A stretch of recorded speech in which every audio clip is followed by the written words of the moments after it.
none ikintu cyambereye gishya kugira ngo ubonemo umuntu wirabura muhuje uruhu byari ikibazo bari abazungu gusa ntabwo wagize ubwoba urumva ubwoba of course bwari buhari ariko yarazaga ku munsi wa mbere mukajyana umukese wa kawawe nazimiye kabiri bo ntabwo wigeze uzimira muri basi nje ntabwo nazimiye nari kamogi mama wanjye yarazimiye mama wawe yarazimiye naza yarazimiye kubw'amahirwe babye kunazimiye se hari basigira hano igarukira yaragiye basi murenza hagomba kuviramo agumamo no basigira hano igomba kugarukira mama wawe uwo mwana wahise ushakana n'umuntu mitamo byarana wahise ugira umugisha wenda dutura n'umuhungu murakundana murabyarana byagenze bite kugira byibura usobanura abantu neza badasigara mu rungabangabo mama pasteur ugasigaye shizemo akantu k'akadomo byagenze bite ariko buriya ibintu bibaho kubera impamvu bibaho kubera impamvu ngewe umwana wanjye afite imyaka 8 ariko uburyo namubyaye mu navuga ko ari ibintu wenda byari bisa nk'ibintunguye nkimutwita kugira ngo ngere kuri appointment naramutwita amezi ya mbere 6 arangiye najyaga kuri dispensaire itwegereye kujya gupimisha inda bambwira ko amaraso yanjye atameze neza byari ngombwa ko bahita banyandikira kujya ku bitaro bikuru byo kubyariraho amezi 4 yari asigaye reka mbabwire mu by'ukuri ngewe ikintu kijya kimbabaza njya ntekerezaho kenshi iyo nsubije amaso inyuma hari igihe njya nicarana n'umwana nakucana n'umwana akambaza ngo mami where is my daddy cyo kintu kijya kimbabaza cyane kirambabaza nkumva ntafite n'icyo musobanurira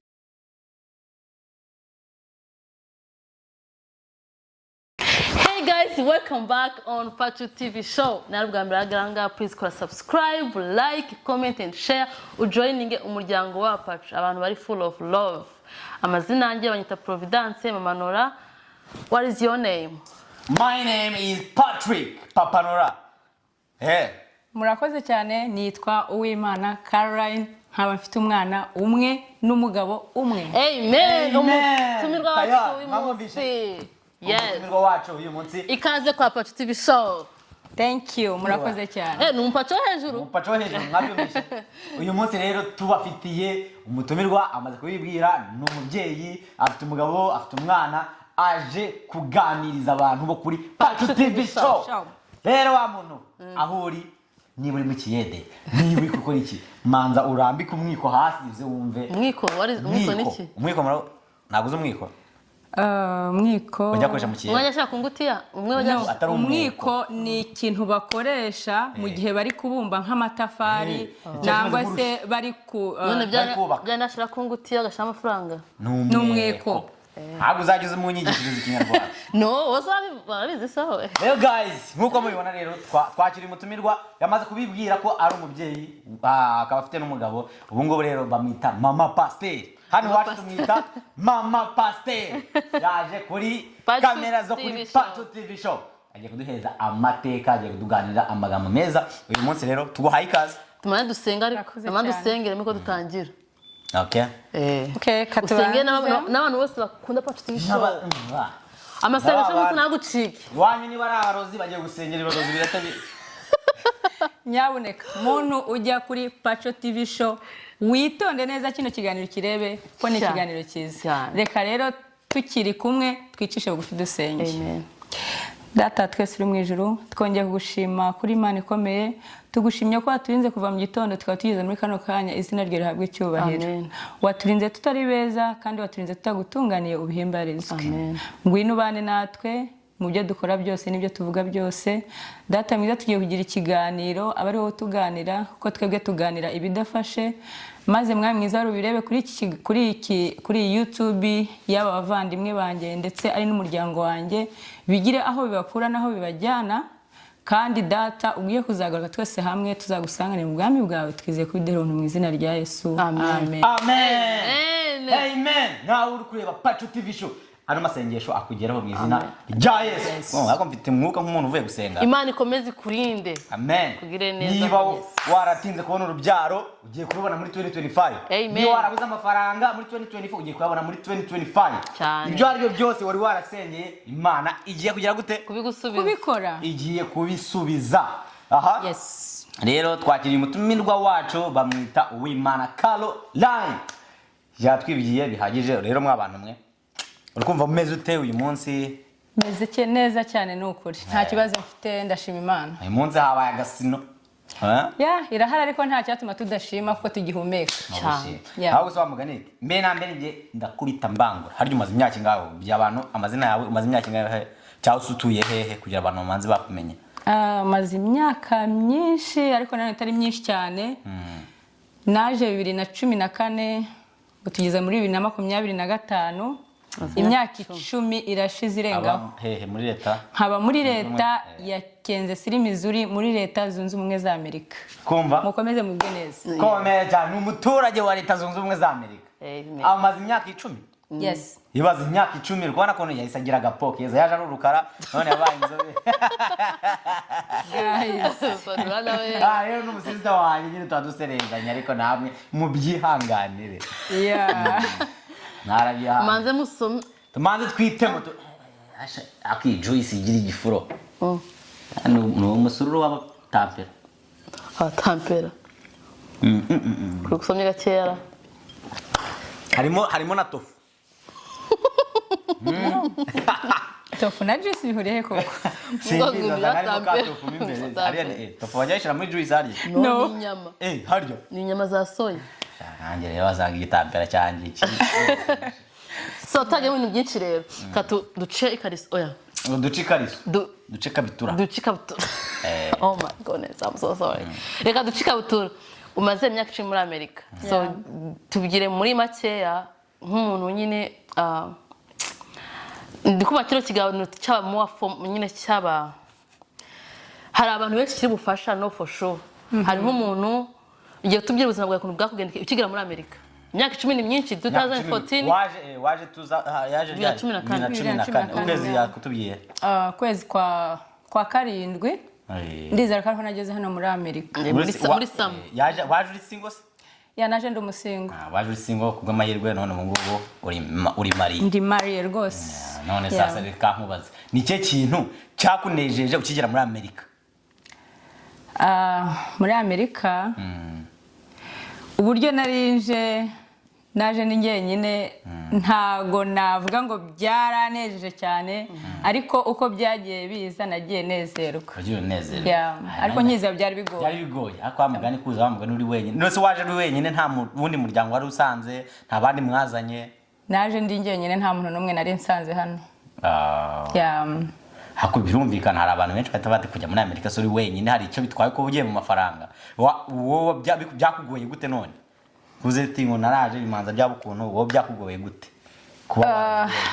kuba uri umuntu umwe uri umusingo ukagenda ahantu mu gihugu nta muntu n'umwe uzi nta muvandimwe uhasanze nta muntu uzi kuzahasanga ari umubyeyi ari umuvandimwe muvukana ese ari inshuti ari umufamiliye ntago byoroshye kugira ngo umenyere ubuzima nta muntu n'umwe uzi byari bigoye rero kumva ko naba mu nzu nta muntu nzi ndi buvugane nawe tuvugana ururimi rumwe ariko uko iminsi yagiye igenda hari abagiye baza ndababona genda natwara twakiye niba bakiriye bisi waje uri no English none ubu ngubu icyongereza arakidudubiza rego baba Imana ndagerageza rero mwa abantu ngiye ikintu cyako kubaza ndakubaza tubazo nyine twamatsiko kuri ngewe cyase no kundi abantu babakunze ba Pachuti babariza ngiye kubabariza uyu mpaye kano kantu manze mubaze sikumaze kubera si ryanjye ndi warambye ngo ujye unyatsane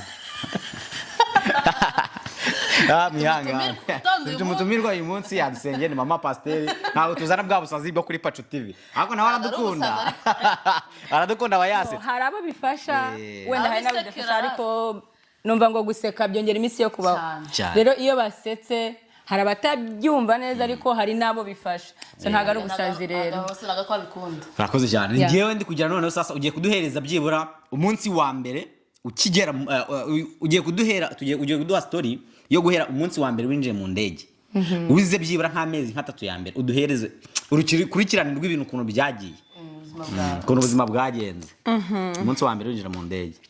So umunsi wa mbere ninjira mu ndege nari mfite ubwoba bwinshi cyane singiye kubabeshya, ariko ninjira mu ndege imva mu nkambi kuko twari dutuye mu nkambi ya Byumba, nageze i Kigali aho burira abantu benshi murabizi, numva ko hari umuryango umwe uri inaha muri Kansas muri Kansas City, ariko mu muryango ntago nari nkuzi ko ntago nari nturanye nabo mu nkambi, byonyine no mu nkambi ntago nakundaga kuhaba, nta bantu nari nziranye nabo.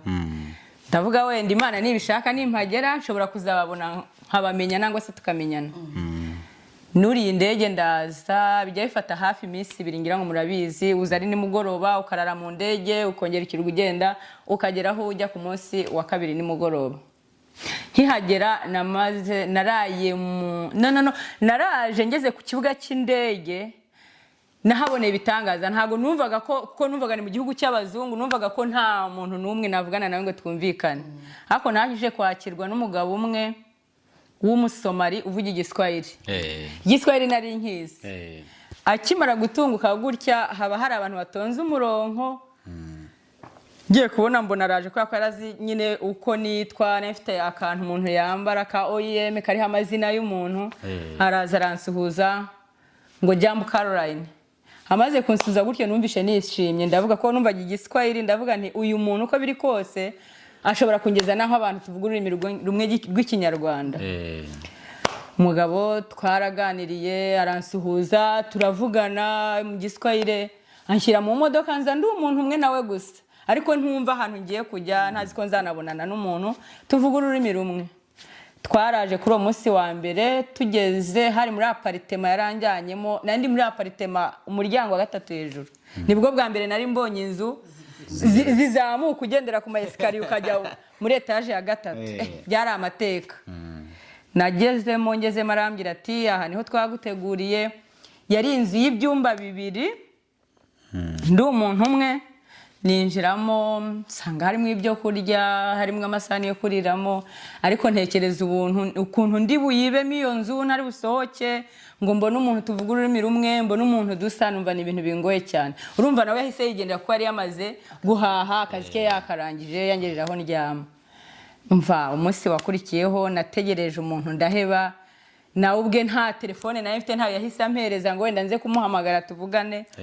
Yaje ku munsi wakurikiyeho nka nimugoroba, nibwo nagiye kubona mbona azanye umuntu w'umupapa uvuga ikinyarwanda umwe twari twegeranye, nawe wari utuye mu nkambi y'Ibyumba, ariko ntago nari muzi, gusa nuko twavuganaga ururimi rumwe. Aje ahageze aransuhuza numva ndishimye, ndavuga wow, uko biri kose hano hantu nshobora kuzabona n'abandi.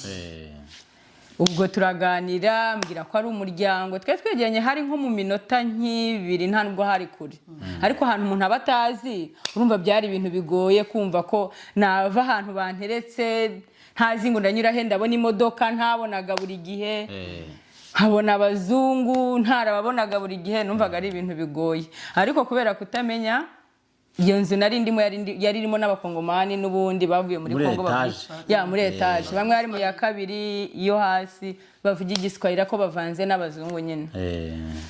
Ko nabo ku munsi wa 2 wa 3 nagiye kubona mbona nabo ko babonye uwo mupapa yinjiye mu nzu umunsi wa 2, nabo batangira kuza bakajya bamvugisha.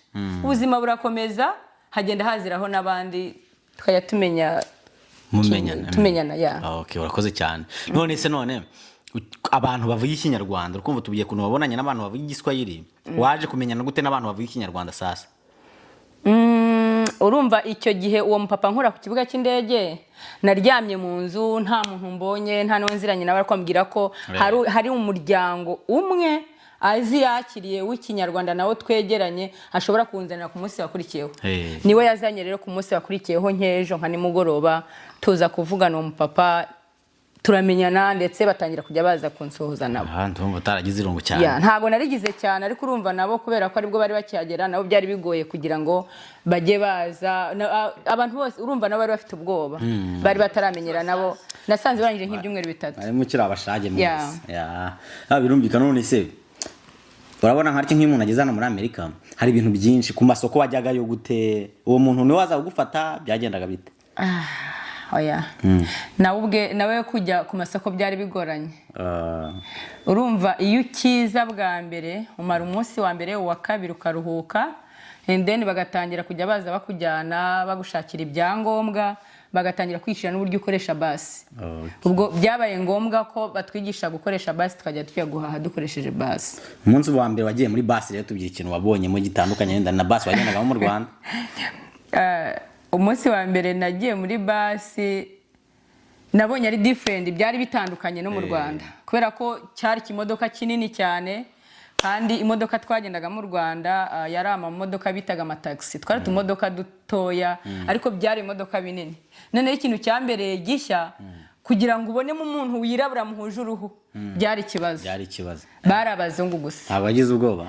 Urumva ubwoba of course bwari buhari, ariko yarazaga ku munsi wa mbere mukajyana umukese wa kawawe n'uwa kabiri, umunsi wa gatatu watangiraga kujya wijyana.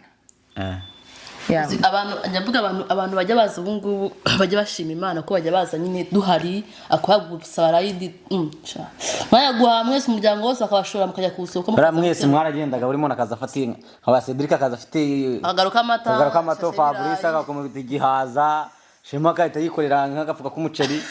Shema akiri muto cyane, ariko nyine twajyaga twagana amabasi, ariko nyine abantu bazi ubu ngubu baza byose byoroshye. Hari abantu wahamagara akakuzanira ikintu ariko amatara ashamukagenda n'amaguru. Hari n'abamama bafataga ibitenge byabo bagahambira nk'ibyo bahashye, bagahambira bakikorera ku mutwe. Ugasanga aho unyuze abazungu bari kujya bareba gutya bibaza ibyo ari igihugu nta transport nyine biragoye. Biragoye cyane, kandi na basi ntabwo iraza gute ku muryango ku muhanda w'iwanyu, hari uri bugusagenda n'amaguru. Rero urabona ko byari byinshi ugakora ikinyafurika ugaheka ku mugongo. Nose wowe wakomeje urikumva uri single, uri umukobwa, nta zindi mbogamizi wenda ushobora kuba warahuye nazo uvuge ati wenda abandi basore bashobora kuza wenda bakansanga muri iyo nzu? Kuko benshi hari ibyo usanga iyo umuntu ari umukobwa ashobora kugira wenda nk'ikintu cyo gusuzugurwa, wenda ntabwo wenda ari ugupfobya abakobwa, ariko hari umuntu ashobora kubona uri single nta wundi muryango ufite, usanga none usasa nk'abasore bajya bazi wawe. Ntabwo abasore bagiye baza wenda kuba ugasanga wenda barataramye bakumva ko byibura bashobora no kuba barara kubera ko bazi neza ko nta wundi muntu ufite. Urumva uko nababwiye byari bigoye kugira ngo ubone abantu muri community mwaba muri kumwe baba ari benshi ku buryo bavuga ngo urabona abantu baza kugusura mu rugo. Niyo wabonaga umuntu wumvaga ahubwo bikoneye? Niyo wabonaga umuntu wumvaga utunguwe ukumva ni ikintu gikomeye ubonye. So uwo mpapa nababwiye waje kundeba ku munsi wa kabiri kese wakayanzaniye, kwa ko twari twegeranye, hari igihe cyageraga wenda bakaza bakamfata tukajyana iwabo hari hafi ngataramirayo, and then byaba nka nijoro akampa umwana turajyana, ndibuka tukajyana tukarara. Ndibuka yampaye umwana twamaranye amezi hafi 2 andaza. Uri mu nzu ya wenyine? Ni mu nzu yanjye nyine n'uwo mwana, ariko yari apartment, harimo abandi bantu, ariko urumva nabaga mu nzu yanjye, umuryango wanjye mba mu nzu yanjye nyine.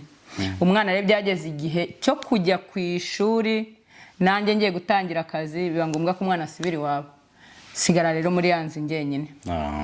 Mbese nk'ibi bintu bindi none byagiye bikugora, dufate nk'urugero umaze kumenyana n'abantu bavuga ikinyarwanda, none sasa wowe uri kubona ko iterambere ryawe riratangiye, nibiye bintu byagiye bikugora none sasa sangiza abantu kuri Pacho TV wenda nk'umuntu uri mu Rwanda, umuntu waje muri Amerika agasanga ibintu byose byaroroshe, musangize nk'urundi rugendo none sasa ibintu byase bikugora wenda nk'indi myaka nk'ibiri yabanje bica mu ncamake. Ntago ngiye kubivuga byose, ngira ngo menya twafata n'iminsi nk'ibiri abari kuri Pacho TV show. Iki kiganiro ni ikiganiro wenda dutangiye muri makeya, ariko ndizera ko mu kindi gihe tuzagira ikindi gisesenguye guhera wenda no mu buzima bw'umuntu, kuko ubu ntago ari ubuzima, hari n'ubundi bwabanjirije ubu ngubu. So nabwo bibaye ngombwa hari igihe twabucishaho tugakomerezaho aho twaba tugejeje. Urumva ikintu cyangoye cyane njyewe nko mu mezi nk'atatu 2 wenda mpere ntangiye akazi, byarangoye. Kurumva naje mpasanga umuryango umwe, ntangira urumva banshyize mu ishuri ry'icyongereza njyamo nk'ukwezi kumwe, ariko iyo wazaga uri umusingo ntago bakwitagaho cyane nk'umuryango bakoreshaga uko bashoboye kose kugira ngo ujye mu kazi noneho bahite banakurekura kubera ko bari kugenda bazana abandi bake bake baturutse mu bigo byo hirya no hino kugira ngo nabo babone ukuntu babafasha urumva umuntu umwe ntago bamutagaho igihe kirenze natangiye kujya mu kazi ndumva nakagiyemo mfite nk'ukwezi n'igice hafi amezi 2 bro ikintu cyangoraga kwari kugenda muri bisi gutega basi wenyine urumva naje mu kwezi kwa 7 kuri kurangira gushyira mu kwa 8 twari turi hafi no kugera muri sino mu bukonje muri winter byari bigoye cyane gutega bisi kandi nategaga bisi ahantu nakoraga inshuro 3 urumva nayo mfite stop yo kuva mu rugo ikangeza zare ebyiri ikangeza aho bita downtown nagera downtown inkongera ngafata indi nanone ikangeza ku kazi byasabaga kuba ufite mu mutwe hari smart hafungutse ucangamutse ntago byari byoroshye rero icyo kintu cyarangoye cyane nategaga basi nkagenda kandi hano iyo utangiye akazi ugomba kubahiriza amasaha yabo ukagererayo ku gihe kandi ubwo basi urumva byari bigoye nabwo kwitega rufata indi ya kabiri cyari ikintu gikomeye cyane nzi numva bamugane buri wese Providence mwamenyanye mute umudamu wanjye naye naba kuganiriza ubundi muganire no kuntu byanatangiye mwamenyanye mute byagenze bite mumenyana urabona iyo muje ukumva kera nyine uretse ibyo ngo abantu bose twabaye busy mwumvaga ari famille yaje muvuga ururimi rumwe mukagira mwajya kubareba twe twaje mugiye kumara hafi umwaka twaje ari mu kwa 4 muri 2015 ngo burameze nkamara umwaka so bumva nkira mushinga kire impunzi ibabyira ko ari undi muryango waje ndakabana address abantu baza kutureba kudusura aho twashikiye ari byiza nyine abantu baje kubareba batwereka udusoko aho twagurira amata uzi ikintu kirenze se twatya dufata amata tugasukamo amazi tukuyatuba ko tazi ngo wagura amata menshi twatubizi mwabaga muri gukora icyayi se turukora icyayi tuyatubure mwana nibaza ugeze muri Amerika twatubizi se none sasa ufata amata ugashiramo amazi kugira abe menshi urumva byari bigoye bumvaga ko amata ya hano ahenze wenda nkuko mu Rwanda mu Kigera hano baje kudusata amazi nk'icyumweru kimwe nkeka none aho twadutuye yari n'inzira yabo bajya aho basengera ku rusengero aho twayango dutama amazi ukakora icyayi turi kuyatura tazi yuko amata wafutagaro kose ukagateka nejo ugateka kandi abantu babitweretse ati rwose mwimuska amazi mwime kugura harajya ku potike no hari iduka nyine yari twegereye nko ku karite nyine tujya no twamenyanye hari narenga ngo message natanga hari gihe uhura n'abantu umuntu akubera umugisha yakubera akakurutira n'umuvandimwe muvukana so yabaye twarabaye becoming like a family like she's like my big sister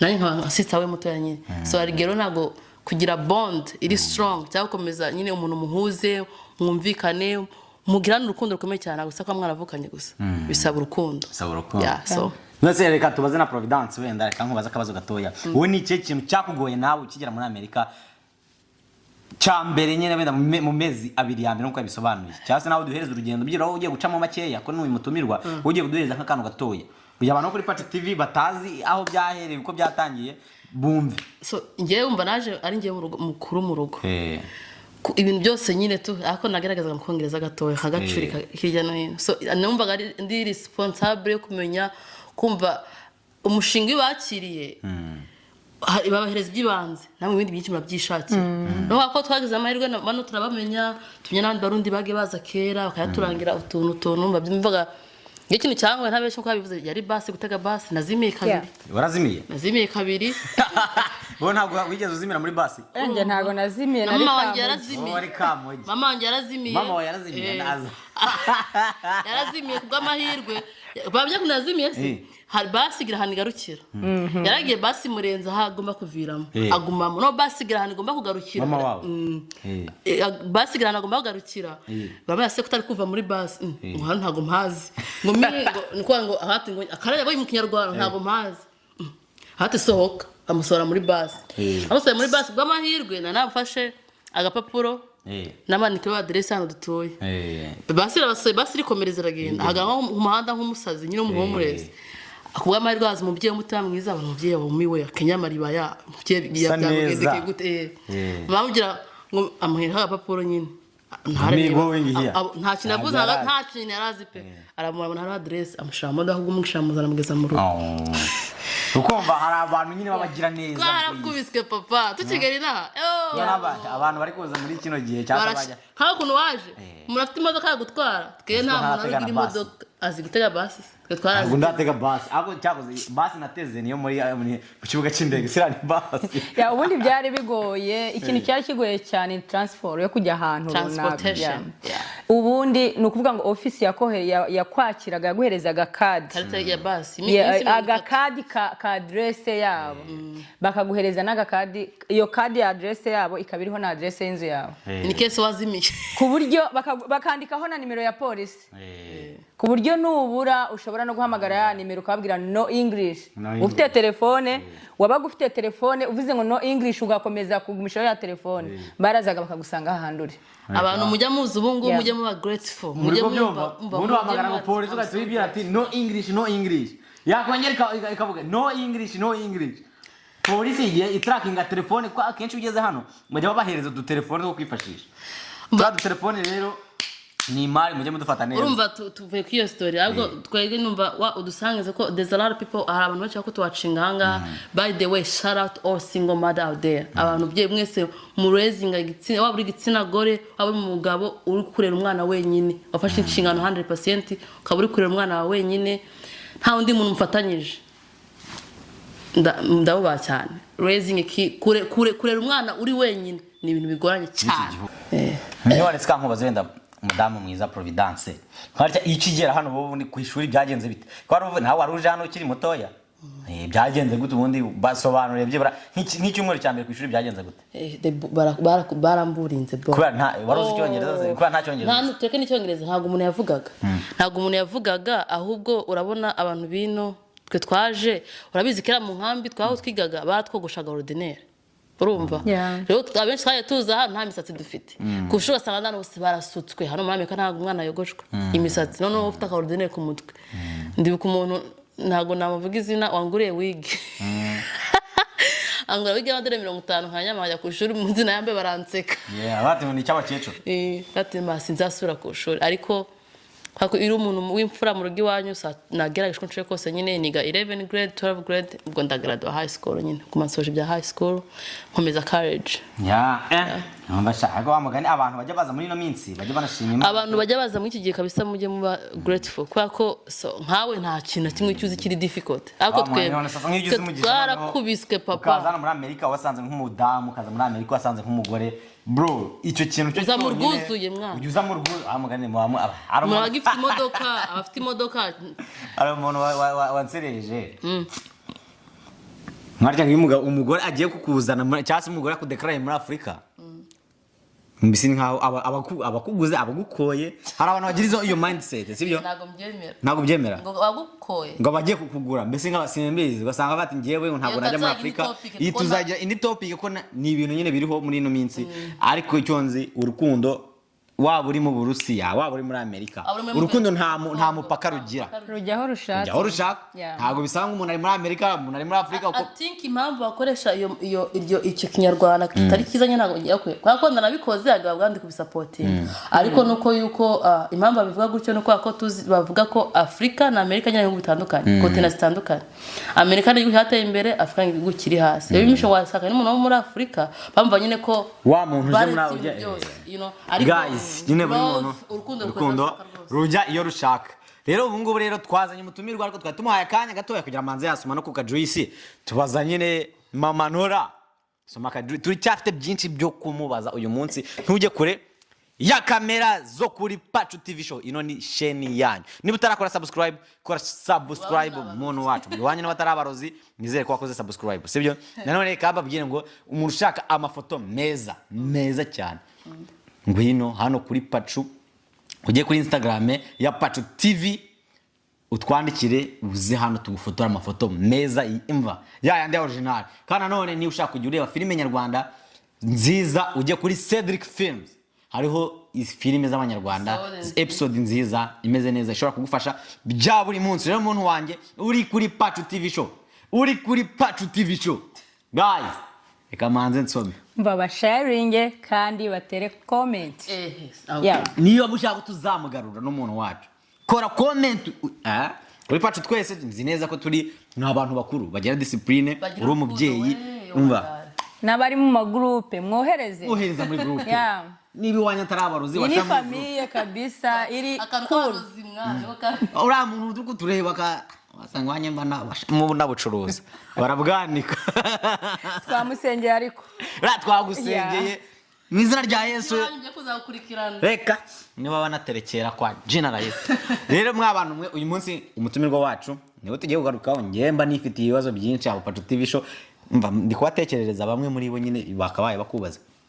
Waje kutubwira ngo wageze muri Amerika umaze imyaka 10, uratubwira ati uri umumama umwana umwe w'imyaka 8 n'umugabo. Uwo mwana wahise ushakana n'umuntu mpita mubyarana, wahise ugira umugisha dutura n'umuhungu murakundana murabyarana, byagenze bite kugira byibura usobanura abantu neza badasigara mu rungabangabo mama pasteur ugasigaye shizemo akantu kakadomo byagenze bite? Nshuti yanjye ntago biba byoroshye, ni ibintu bigoye cyane, ariko buriya ibintu bibaho kubera impamvu. Bibaho kubera impamvu. Nabwiye ko naje ndi umuntu umwe, babwira ko maze igihe gito nshatse kandi mfite umwana w'imyaka 8. Rero ubifatanyije ntago wamenya ubusobanuro bwabyo. Icyo mbasaba cyo gusa ni ukuba hafi y'iyi Pacu TV show. Ngewe umwana wanjye afite imyaka 8, ariko uburyo namubyaye navuga ko ari ibintu wenda byari bisa nk'ibintunguye, ariko nanone ngarutse inyuma ntago ari impanuka. Ntago ari impanuka kubera ko umwana mfite ni Imana yamumpaye, kandi ndizera ko ejo hazaza hari icyo azamara, hari icyo azamarira, hari icyo azamarira. Ni umugisha kuri ngewe, ni umugisha no ku bandi, kuko umwana ntago ari uw'umuntu umwe. Urumva hari igihe umuntu akaza ari umuntu umwe, kuko nabibabwiye aba ari story igoye, gusa abasingoma mufite umurimo ukomeye, kandi ni ukuri kubera ko nabibayemo. Imana igikomeza kuba hafi yanyu kuko ni ibintu bigoye cyane. Uwo mwana wanjye naramubyaye. Byakugendekeye bite? Nicyo dushaka kumenya. Byari bigoye cyane. Byari bigoye cyane. Naramubyaye, mubyara muri 2016, ariko mvuga nti uyu muryango turi kumwe sinzi ukuntu nawuvuga, sinzi nicyo nawuvugaho. Namubyaye Providence yandayeho asiba ishuri rye, kandi ari kuvuga ko ntari mbuza abantu barara iruhande rwanjye. Ni ibintu byari bingoye rero kuri ngewe, byari bigoye cyane, ariko Imana yabimfashijemo. Ntago nzi ukuntu nabivuga, mbivuze ni birebire cyane, ariko byari bigoranye. Umwana ameze neza, nanjye meze neza. Nabwiye ko afite imyaka 8, ariko urugendo rwo kumurera rwari rugoye cyane. Rwari rugoye cyane, ariko uko byagenda kose Imana ngo iguha umusaraba izi ko uzashobora no kuwikorera. Muntu uri hirya wabyaye umwana akamurira atari kumwe n'uwo bamubyaranye, nakubwira ngo komera ku nshingano zawe. Komera ku nshingano yawe, utokwirengagiza inshingano, kandi wumve ko iyo nshingano ari cyo kintu kigomba kuba hafi yawe, ndetse ukakihanganira kuko n'Imana ibiri kumwe nawe.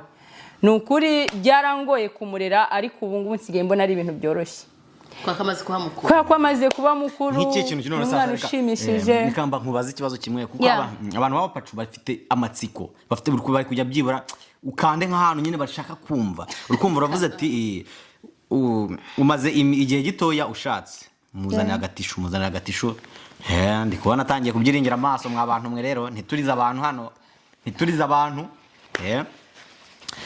duhereze nk'ishusho kuntu byakugendekeye. Dufate nko mu minsi ya mbere, uwo ushatse vuba, ariko ufite umwana w'imyaka 8 kandi uri kugira inama abantu bari single mama kandi umwana ntabwo wamubyaye hari umwamubyaranye duhereze byibura akantu gatoya agashusho kuntu byaye kugendekeyeho gatoya ubwira abantu kuri Pacu TV show ntugire ikiniga ntugire gute nitubane ibyo amarira bijemo turahagarika ikiganiro ngo ugira akantu gatoya wadusangiza. So urumva kubyara umwana uri wenyine waraje uri wenyine nta mubyeyi muri kumwe nta muvandimwe uri kumwe nawe n'uwo mu mubyaranye ntimufatanye kumurera ntarinze no kubyinjiramo cyane murumva ni ibintu bigoye cyane ni ibintu bigoye cyane ariko nagize abavandimwe bamba hafi umwana ndamurera ikintu cyangoraga cyane kwari kumujyana ku appointment. Okay, duhereze noneho sasa nkimutwita kugira ngo ngere kuri appointment naramutwita amezi ya mbere 6 arangiye najyaga kuri dispensaire itwegereye kujya gupimisha inda bambwira ko amaraso yanjye atameze neza byari ngombwa ko bahita banyandikira kujya ku bitaro bikuru byo kubyariraho amezi 4 yari asigaye nategaga basi utwite ariko nankora guhera ku kwezi kwa mbere kugeza ku mezi 9 najyaga mu kazi mwibaze urwo rugendo namwe nk'ababyeyi babyara ndetse noneho uri kumwe n'umugabo nabwo biragorana kuba rero utari kumwe n'umuntu mwabyaranye ugahera ku kwezi kwa mbere hano muri iki gihugu cya Amerika ntabwo ari nk'ahandi ho muri Afrika ngo uriyicarira utwite umwana azagera igihe avukira no biba ari nk'itegeko utagiye no kuri appointment bashobora no kuza bakagutoinga bakagushira ahantu bazajya baza kukwijyanira bakajya bakujyana kwa muganga ariko nagize abantu bamba hafi kandi batari nyirubwite ku mwana ariko umwana byageze igihe aravuka abaho ageze imyaka 8 guys niba mushaka urugendo rw'ukuntu nabyaye umwana nangwa se ukuntu ahantu ageze muwacinge kino kiganiro tuzahereze ntuze ya kabiri kuntu byagenze niba mwaragiye hasi hejuru niba byaragenze kuntu guys mbere ko papa no mbere ko twagiye nge I wanna give shout out all single mother out there abantu bose barera abana bonyine haba uri umupapa haba uri n'umumama umva Imana igiguhereza ubushobozi n'imbaraga zo kurera nge I feel your pain 100% mba numva nyine ukuntu bimeze bimberera kandi kumwe papa wiwe no atankubitishije nk'umuntu uri wenyine of course arajya mu kazi nubwo waba utwitinge ndige zirabire ntagiragara kuza inzira agomba kwishyura amazi arishurwa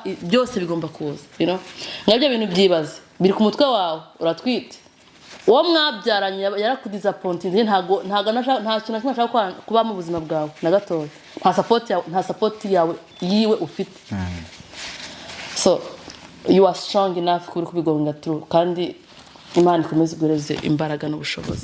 Thank you. Guys, umutumirwa wacu aratangiye kugira ikiniga kandi twambwiye ati naza n'ibintu byo kurira tarata tumukora kuri kamera za Pacu TV ariko kambabwire agiye kumanza wenda yangutuzi namara kungutuzi amaze kumera neza.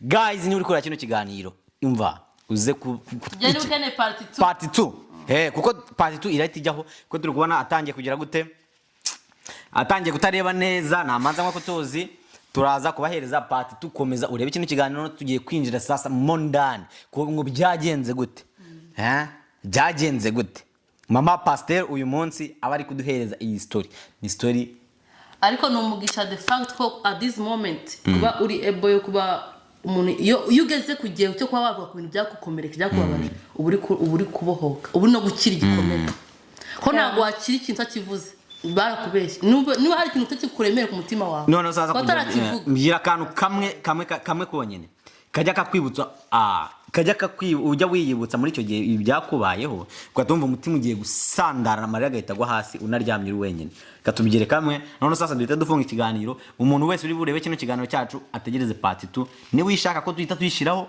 uri tubyandika muri comment ikintu kijya kigutriginga atubwire nawe ikintu kijya kigutriginga niyo waba unaryamye waba uri no muri douche wanari igihe ikintu kijya kikubaho wajya no muri mind wajya no muri douche ukamaramo n'iminota myinshi cyane kubera agahinda ko ku mutima cyangwa ibintu byakubayeho ni nk'ikintu kijya kigutriginga kuko wajya wumva neza umutima wawe ugiye gusandara. Reka mbabwire mu by'ukuri ngewe ikintu kijya kimbabaza njya ntekerezaho kenshi iyo iyo nsubije amaso inyuma hari igihe njya nicarana n'umwana nakwicana n'umwana akambaza ngo mami where is my daddy. Icyo kintu kijya kimbabaza cyane, kirambabaza nkumva ntafite n'icyo musobanurira, ariko njya mbwira daddy wawe arahari, kandi one day uzicare umubaze nangwa se umubaze kubera iki tutabanye. Yeah.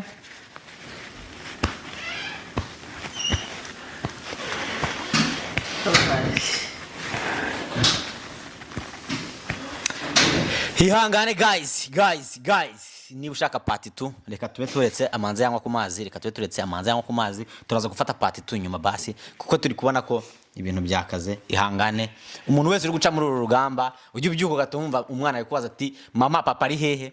Guys, komeza ukande kino kiganiro kigucike. Niba nawe uri guca muri zino nzira, niba uri guca muri bino bintu bibabaje, ngwino cyangwa se hano muri comment utwandikire, cyangwa se natwe duhamagare, turaza gushiraho nimero yacu. Guys, Imana ibahereze umugisha, kandi Imana igukomeze, uri umubyeyi mwiza, ufite umuhungu mwiza. Ejo n'ejo bundi ashobora kubamo president, ashobora kubamo undi muntu wari we wese, ashobora kubamo umuntu ukomeye. Imana ikomeze kuguhereza umugisha, umutima mwiza ufite no gukomera kwawe. Rero guys, reka mbabwire ngo manzi fate ku mazi, turagaruka kuri Pacu TV show kuri round ya kabiri. Niba ukeneye round ya kabiri andika muri comment. Turabakunda cyane.